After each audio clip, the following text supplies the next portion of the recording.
Hey everybody, today's topic is air, and specifically air quality, the importance of oxygen, where we get it, and breathing and how we breathe.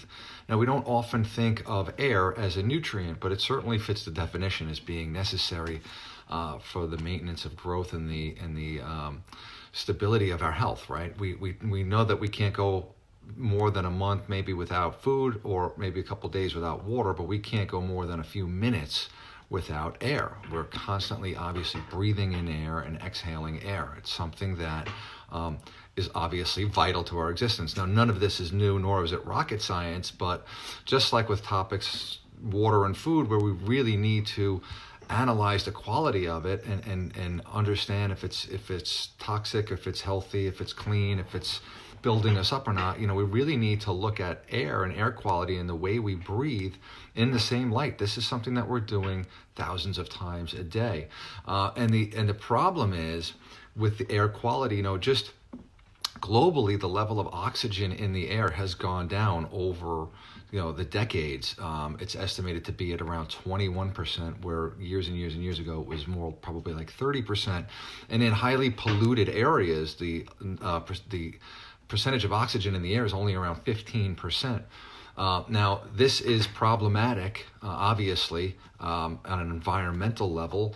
And, although there's not a ton that we can do individually about that on a global level, we can certainly start to think about air and think about it as a nutrient, and how we can get as much good quality air as much of the time as possible for our own health. And I'm going to walk through some things, really easy tips, but that are really beneficial to overall health, including sleep and mood and whatnot, as far as deep breathing goes. But let's talk just a little bit about oxygen. And again, due to deforestation and pollution, I spoke about how those levels, unfortunately, are declining.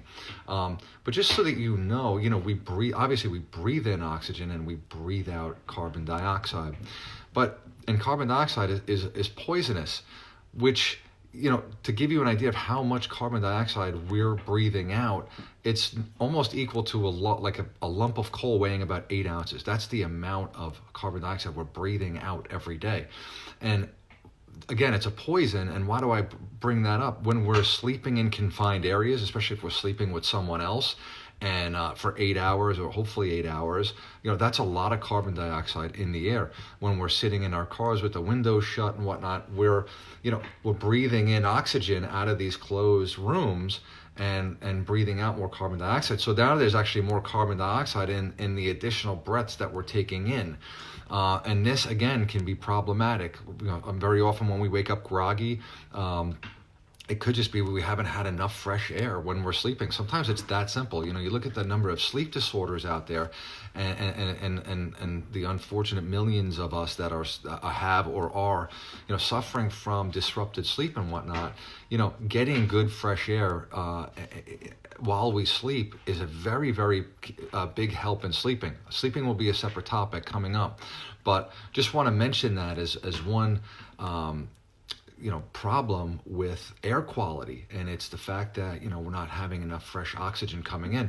When we also think about the carbonated beverages, now I just told you that the carbon dioxide and carbon monoxide is not something we exhale. We don't want to be inhaling a lot of it. We don't really need it in our drinks, nor should we want it in our drinks. If something's a poison, even if it's in small quantities, we believe that no small quantity of a toxin or a poison should be acceptable, especially when our body's being bombarded with all sorts of toxins throughout the day. So adding carbon to carbonated beverages not only is not necessary, but it's not healthy. So just, again, something to think about.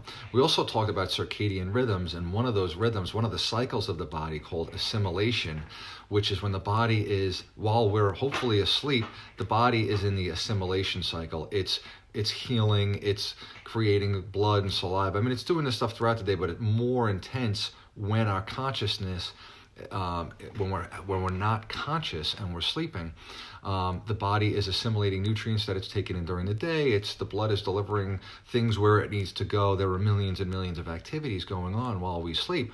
And now, having good fresh air as one of the healthy tips on sleeping, will help that assimilation cycle. So very, very important when we're waking up at night and when we're not sleeping well, we're disrupting that cycle. And we'll get to more about sleeping again in depth, I think tomorrow. Now let's talk about breathing in general. We don't often focus on our breathing; we just breathe in and out. But it's interesting that if you look at how we were really brought into this world, like we're either brought in, vaginally or through C-section, but regardless of which form of birthing, we came into this world, it's usually a pretty chaotic thing. We're born, there's all sorts of chaos and noise going on, and the umbilical cord is cut right away. We're wrapped up, we're crying.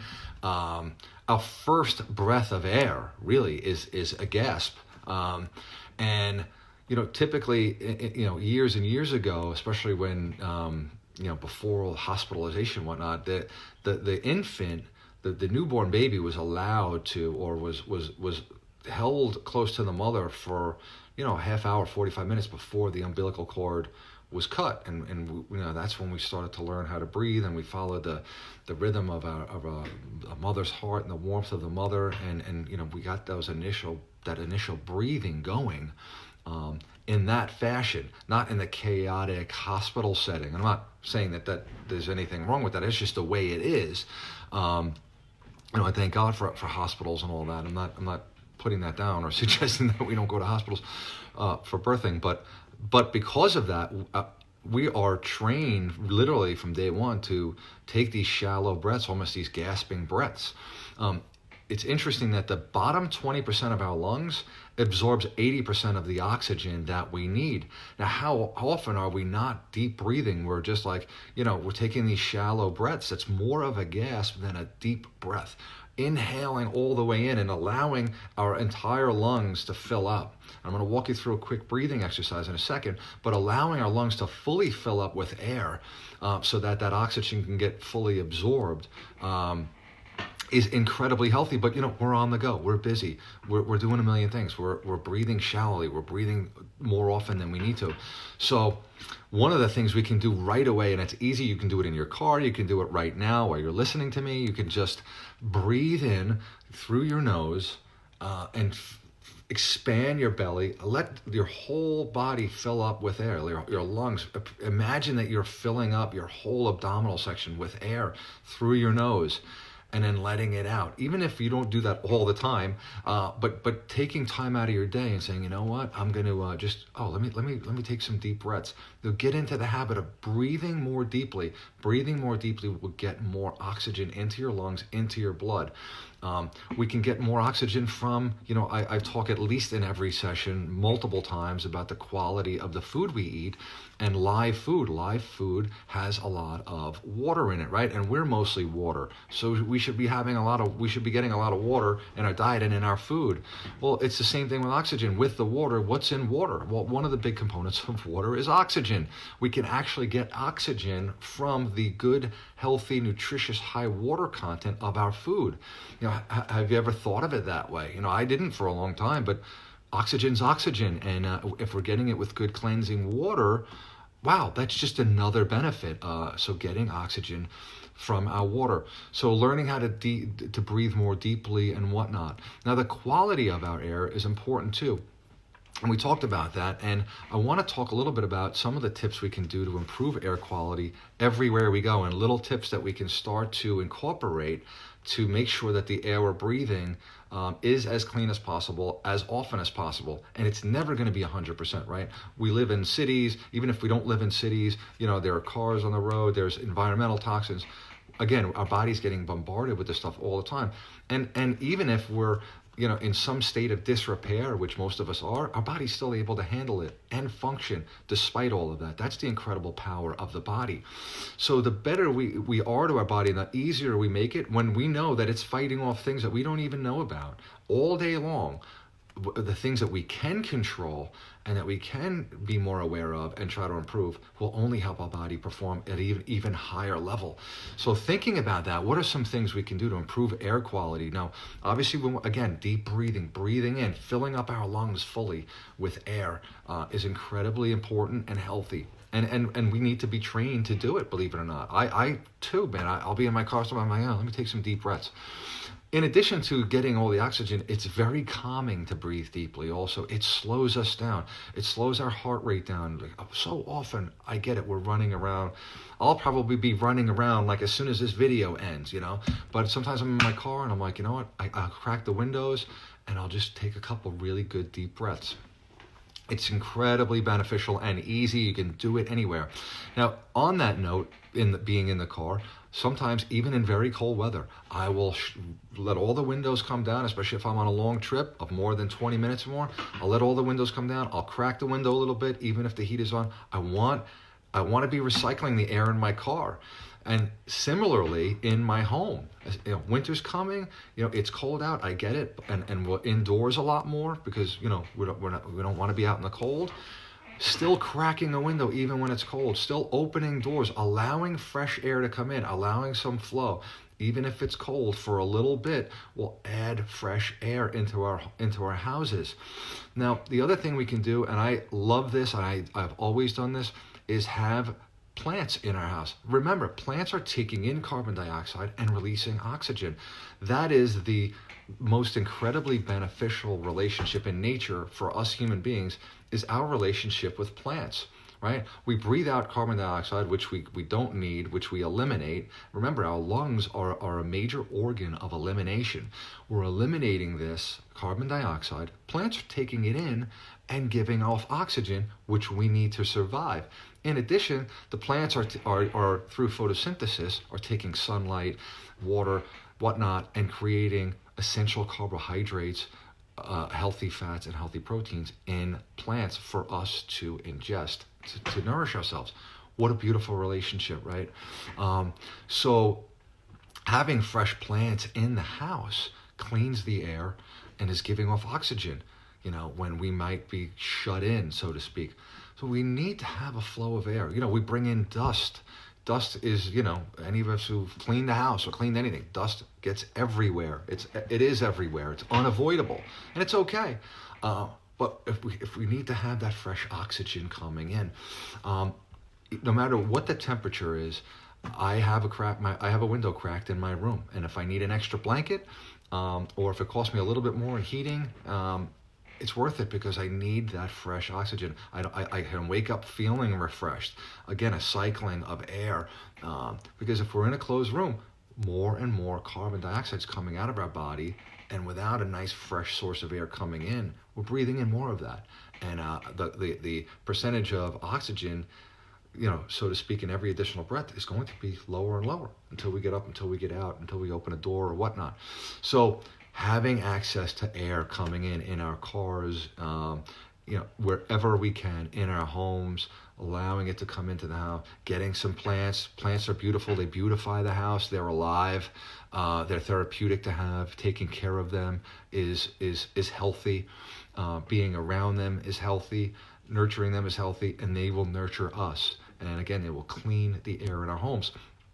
Now, one other big thing, we just talked about exercise, we talked about resting, but we just talked about exercise. Exercise is in a way a nutrient also. We need to be moving our bodies. So we're talking now more about nutrients and nourishing and health in a way that's outside of ingesting food and liquids. But you can see how these are, when I say these other nutrients are as important, and some of them even more important than the food we eat, and this is one of them.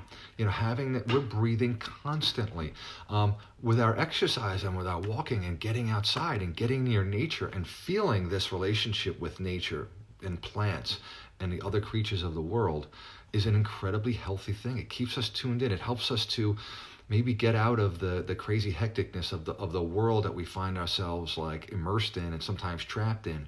It helps us zoom out and getting that fresh air. If we're walking, if we're exercising and we're moving our bodies, or we're doing a walking meditation, or we're taking a bike ride, or just a good walk with a friend, and we're doing it outside and we're doing it in the parks, wow, we're getting the oxygen right off the plants, and we're also moving our body, and we might also be conversing with friends. What a great way to incorporate a number of healthy activities in one. So being near nature, I told you, it's plants where we're getting our oxygen from, and people say, oh, that's not true, we get them from the ocean. Yeah, a lot of oxygen comes from the ocean, from the phytoplankton and the plant life in the ocean. So yes, that's true, but it's still all coming from plants, whether they're marine or they're on land. So very important, enjoying nature and getting the air as close to a concentrated area where there's lots of trees is where we want to be at. And some of us are in cities and we can't do that. Indoor plants, crack in the window, trying to increase the air quality. If there are filters out there, or things of that nature that can help remove things from the air, they're a very worthwhile investment. We're breathing constantly all day long. To improve that quality is one of the number one things we can do for our health right away. No more gasping or less gasping.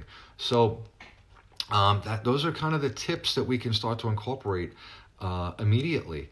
And they're easy, and they can be fun. Again, like I said, the walking, we bundle up. Nobody wants to be cold, but we can layer up. We can get out there. Moving our bodies is going to create heat, and fully breathing will help us to get the oxygen we need, which is vital to an overall healthy, strong body. And if we're also, crowding out crap food and bringing in the live whole foods, and we're getting some rest like we've talked about, and we're getting some body movement, and now we're breathing better, and we're taking time out to make sure that we're breathing deeply, and we've increased the air quality, man, we are really on our way to improving our health. And it's simple. So again, the challenge is incorporate some of these things. Maybe get some plants in the house and put them around. Get out and walk, crack a window, get a heavier blanket, open the window in the car, let fresh air in, replenish, recycle the air that is getting stale.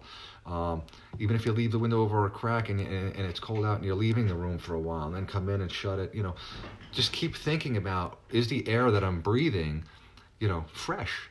And it may not be fresh, from an external, but is it fresh within my home? Is it stale? And just being aware of that and mindful of that, and trying to continually replace it, refresh it, and get it in will help. So that's today's topic, and I've given you the challenges, and anything you want to discuss, please pop it in the Be a Rebel closed Facebook chat. We're here to answer any additional questions, and we'll also throw in some more articles and stuff for you guys to read and hammer this topic home. So I hope that was useful. Again, air is a nutrient, air quality, how we breathe, what we breathe, how we can improve the oxygen in our environments, incredibly important and incredibly nourishing for our health. All right.